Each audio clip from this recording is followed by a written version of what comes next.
यदि आपको physics chemistry या मैथ्स में प्रॉब्लम होती है तो आप विद्याकुल एप्लीकेशन को डाउनलोड कर सकते हैं। अब आप बात करेंगे इसमें क्या क्या मिलेगा। इसमें आपको notes, video lecture, PDF file free और प्रीमियम दोनों मिल जाएंगे। साथ ही आप यहां से जेईई मेंस और नीट एडवांस सभी की तैयारी भी कर सकते हैं।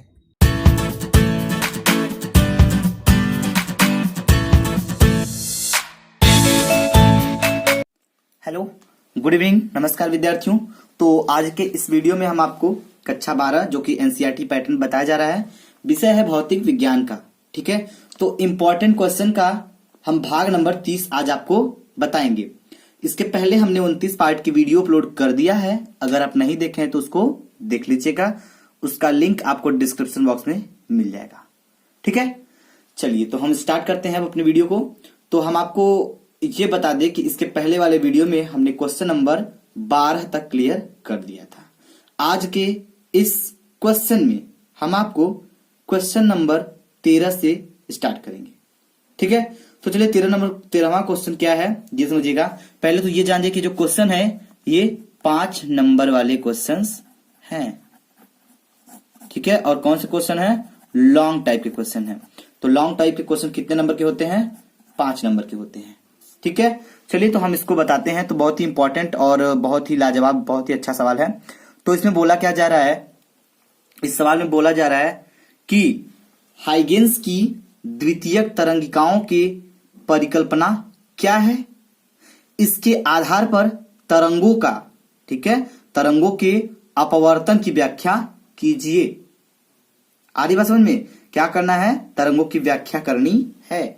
तो चलिए हम स्टार्ट करते हैं। तो ध्यान दीजिएगा कि हाइगेंस की द्वितीयक तरंगिकाओं का सिद्धांत तो आप जानते ही हैं, इस पे तो आप परिकल्पना कर ही लेंगे। रही बात इसके आधार पर तरंगों के अपवर्तन की व्याख्या, तो ये डिराइवेशन है। ठीक है, और बहुत ही इंपॉर्टेंट डिराइवेशन है। आइए हम इसको करके आपको दिखाते हैं। ठीक है, तो पहले तो आप फिगर देख लीजिए। ठीक है, और अब हम इस फिगर को समझ लेते हैं। तो देखिए इस फिगर में क्या समझना है, आइए हम आपको समझाते हैं। ठीक है, तो इसमें समझना है, माना एक समतल तरंगाग्र AB किसी विरल एवं सघन माध्यम में पृथक्कारी तल Z तथा Z' पर आपतन कोण I पर आपतित हो रहा है। ठीक है, तो ध्यान दीजिए क्वेश्चन फिगर हुआ, ये फिगर देखते हैं। तो फिगर में ध्यान दीजिए, इसमें बताया जा रहा है कि दो तरंगाग्र, ठीक है, एक तरंगाग्र Z तथा ZS पृथक्कारी विरल माध्यम और सघन माध्यम में क्या कर रहे हैं? गति कर रहे हैं। अब देखिए, ठीक है, आपतित हो रहे हैं।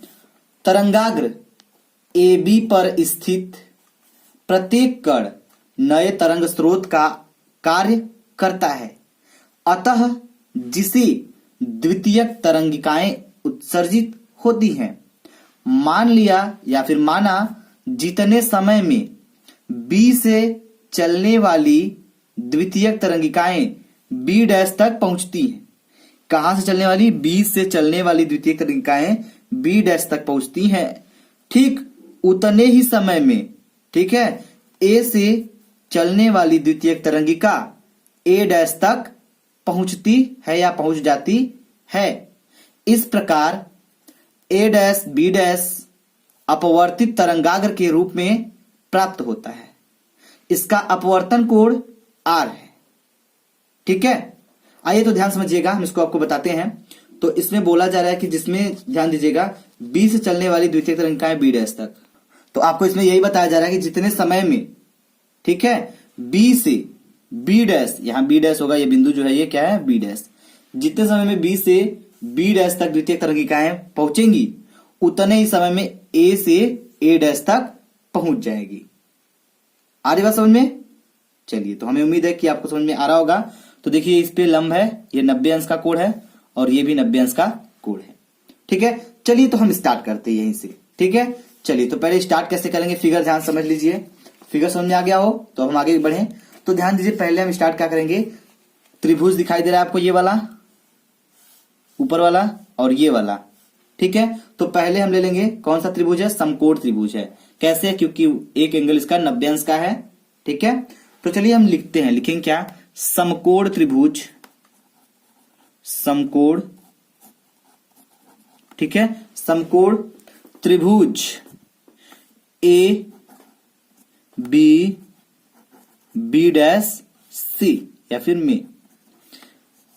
इस समकोण त्रिभुज में हमको क्या देखना है, तो पहले आप जान जाइए कि साइन थीटा बराबर क्या होता है, साइन थीटा बराबर होता है लंब बट्टे कर्ण। इतना तो पता है ना बेसिक आपको। अब ध्यान दीजिएगा, तो इस त्रिभुज में देखना है ए बी बी डैश कहाँ है, ए ठीक है और बी कहाँ है ऊपर, ए बी बी डैश। मतलब हम ऊपर वाले त्रिभुज में बात कर रहे हैं, ध्यान दीजिएगा। तो त्रिभुज ऊपर वाले में बात कर रहे हैं, तो अगर हम इसको कोण माने हैं, मतलब इसको मान लीजिए आई माने हैं, ठीक है। अगर ये कोण है तो लंब क्या होगा, तो ध्यान दीजिएगा कोण के सामने वाली भुजा जो होती है वो क्या होती है, लंब होती है। तो इस त्रिभुज में ये कोण है, इस कोण के सामने कौन सी भुजा है, ये वाली भुजा है। तो ये क्या हो गया, लंब हो गया, ठीक है। क्योंकि अगर यहाँ पे थीटा लेते हैं, कोण मानते हैं, तो ये क्या हो जाएगा, ये इसके सामने लंब हो जाता है। तो साइन थीटा बराबर लंब बटा कर्ण होता है। तो अगर हम साइन आई बराबर निकाले तो क्या होगा, साइन आई, थीटा का जब क्या रख दिए हम, आई रख दिए, तो साइन आई बराबर भी हो जाएगा लंब बटे कर्ण। तो लंब क्या हो जाएगा, B B dash, B B dash लंब बटा कर्ण। अब कर्ण क्या होगा, ये जो एंगल है, जो ये जो बी है, बिंदु बी है, वो क्या है, 90 अंश का कोण है। तो 90 अंश के कोण के सामने वाली जो भुजा होती है वो क्या कहलाती है, कर्ण कहलाती है। तो लंब का तो काम हो गया है, लंब बटा कर्ण होता है। तो कर्ण क्या हो जाएगा आपका, ए बी डैश। तो यहां हो जाएगा ए बी डैश, ठीक है, ए बी डैश। इसको हम मान लेंगे समीकरण नंबर फर्स्ट। आई बात समझ में। अब ध्यान दीजिएगा, अब फिर वही काम करेंगे, क्या, समकोण, ठीक है, समकोण त्रिभुज किसमें देखना है अब ए डैश बी डैश, इसमें देखना है। क्या देखना है, आइए हम आपको फिगर में दिखाते हैं। तो फिगर अगर समझ लेते हैं तो आपको समझ में आ जाएगा। तो ध्यान दीजिए, त्रिभुज ए डैश बी डैश, तो मतलब अब नीचे वाले त्रिभुज की बात हो रही है, ठीक है। तो जब नीचे वाले त्रिभुज की बात हो रही है तो अब हम इसमें निकालेंगे साइन आर का मान, क्योंकि साइन आई का मान हम ऊपर निकाल चुके हैं। तो यहां निकालेंगे साइन आर, साइन आर। तो ध्यान दीजिए, यहाँ पे साइन थीटा बराबर लंब बटा कर्ण है, तो साइन आर बराबर भी लंब बटा कर्ण होगा। तो इस त्रिभुज में देखिए लंब क्या है और कर्ण क्या है। तो ध्यान दीजिएगा, लंब क्या हो जाएगा, अगर ये कोण मान लिए, क्योंकि ये आर है, ठीक है, थीटा की जगह पे हमने आर लिया है, तो थीटा के सामने वाली जो भुजा होती है वो क्या होती है, लंब होती है। तो हमारा लंब क्या हो जाएगा, साइन आर बराबर लंब बटा कर्ण। तो लंब आपका हो जाएगा क्या, लंब आपका हो जाएगा ए डैश, ए डैश हो गया लंब बटा कर्ण। अब कर्ण क्या है, कर्ण देखिए हम बताते हैं आपको। तो ये देखिए 90 अंश का कोण है, ठीक है। 90 अंश के सामने वाली जो भुजा होती है, जो सबसे बड़ी भुजा होती है, यानी 90 अंश के सामने वाली जो भी भुजा होती है वो क्या कहलाती है, समकोण त्रिभुज में कर्ण कहलाती है। तो ये कौन सी ये भुजा है इसके सामने, तो ये क्या हो गया, ये कर्ण हो गया। तो कर्ण हो गया तो इसमें बराबर हो जाएगा। तो हम इसको लिख देंगे क्या, लंब बटा कर्ण। कर्ण हो जाएगा आपका ए बी डैश। आ गई बात समझ में। तो ये मान लेते हैं समीकरण नंबर 2। तो समीकरण नंबर फर्स्ट और समीकरण नंबर 2 आपको मिल चुका है। अब क्या करेंगे, ध्यान दीजिएगा, अब हम इसमें क्या करेंगे, समीकरण,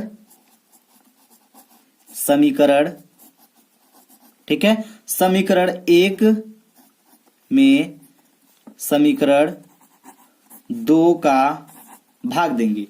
समीकरण 1 का एलएचएस क्या है, समीकरण 2 का एलएचएस क्या है, तो एलएचएस का भाग एलएचएस में, आरएचएस का भाग आरएचएस में।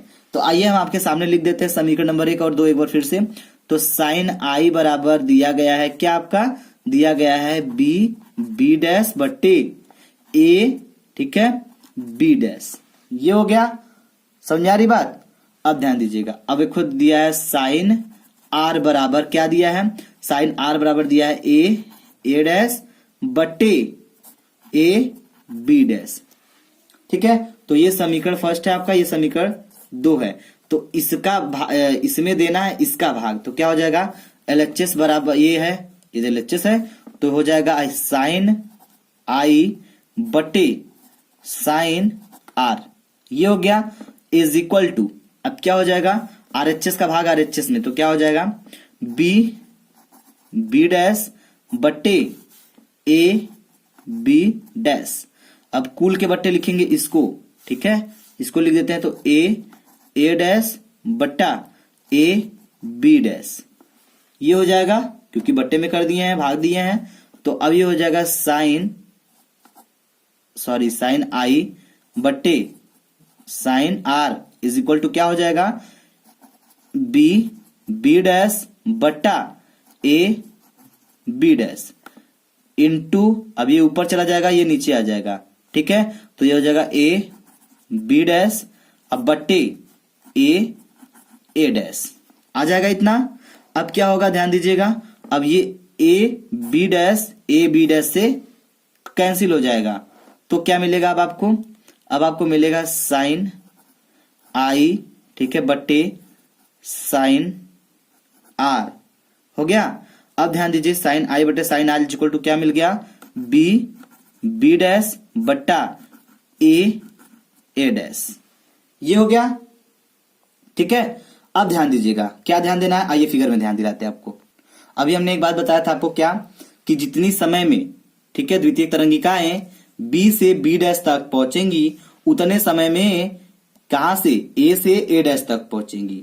अगर हम इस विरल माध्यम में अगर इसको इसका जो चाल है इसको हम मान लेते हैं V1 और इसकी चाल को हम मान लेते हैं V2, ठीक है, इसको मान लिए V1 और V2, तो जितने समय में ये पहुंचेगा उतने समय में ये भी पहुंचेगा, ठीक है, तो समय तो समान रहेगा, बात समझ में आ रही है, लेकिन चाल क्या है, भिन्न भिन्न है, क्योंकि ये विरल माध्यम में, ये सघन माध्यम में है, ठीक है, तो विरल माध्यम में चाल क्या है, V1 है और V2 है सघन माध्यम में। तो आइए हम इसको आगे करके दिखाते हैं। तो यही ध्यान दीजिएगा, ध्यान देने वाली बात क्या है, जो हमने चाल मान रखा है, ठीक है, तो वो हमने चाल मान रखा है V1 और V2। थोड़ा सा यहाँ पे समझ लीजिए, बाकी आपको समझ में आ जाएगा कि एक फार्मूला क्या होता है, दूरी बट्टा चाल, दूरी बराबर चाल गुणे समय,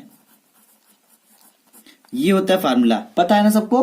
तो ध्यान दीजिए, इसी फार्मूला से निकालेंगे, तो जब B से B डैश के बीच की दूरी निकालेंगे तो कैसे निकालेंगे, तो जब B से B डैश की दूरी निकालेंगे तो चाल क्या है, चाल है V1, ठीक है, पहले हम B से B डैश की दूरी निकाल रहे हैं तो हो जाएगा V1, और T क्या है, समय समान है कि जितने समय में वो पहुंच रहा है B से B डैश तक उतने में A से A डैश तक सब पहुंच रहा है, तो समय आपका समान है, तो समय मान लेते हैं हम T, ठीक है। अब ध्यान दीजिए, अब A डैश देखेंगे, A डैश, इसकी बात कर लेते थोड़ा सा, तो A से A डैश की दूरी अगर देखा जाए तो दूरी तो इसको क्या हो जाएगी, इसकी जो चाल है वो तो V2 हो जाएगा, अभी हमने मान के दिखाया था आपको फिगर में, V2 हो जाएगा, लेकिन समय क्या रहेगा, समान रहेगा।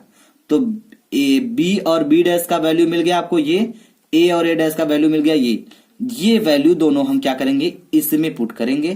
तो कैसे करेंगे, आइए करके दिखाते हैं। तो ये हो जाएगा साइन I बट्टा साइन R, ठीक है, साइन I बट्टा sine R is equal to B into B dash, तो ये हो जाएगा B डैश हो जाएगा V1 T, ये हो जाएगा अपॉन, और क्या हो जाएगा A डैश का हो जाएगा V2 T, अब T से T कैंसिल हो जाएगा, तब आपका क्या आ जाएगा, आपका आ जाएगा क्या, साइन I बट्टे साइन R, साइन I बट्टे sine R equal to V1 upon V2 हो जाएगा, ठीक है। एक चीज ध्यान दीजिएगा, आपको ध्यान क्या देना है, बहुत छोटी सी बात है। तो एक फार्मूला आप जानते होंगे किसका, स्नेल का नियम।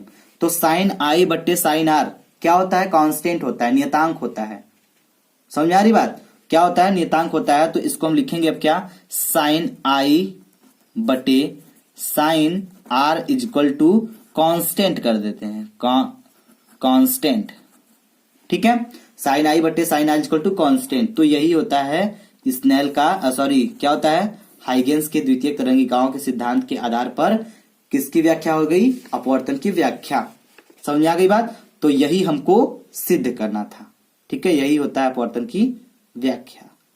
हम उम्मीद करते हैं कि आपको ये डिराइवेशंस बहुत अच्छे समझ में आया होगा।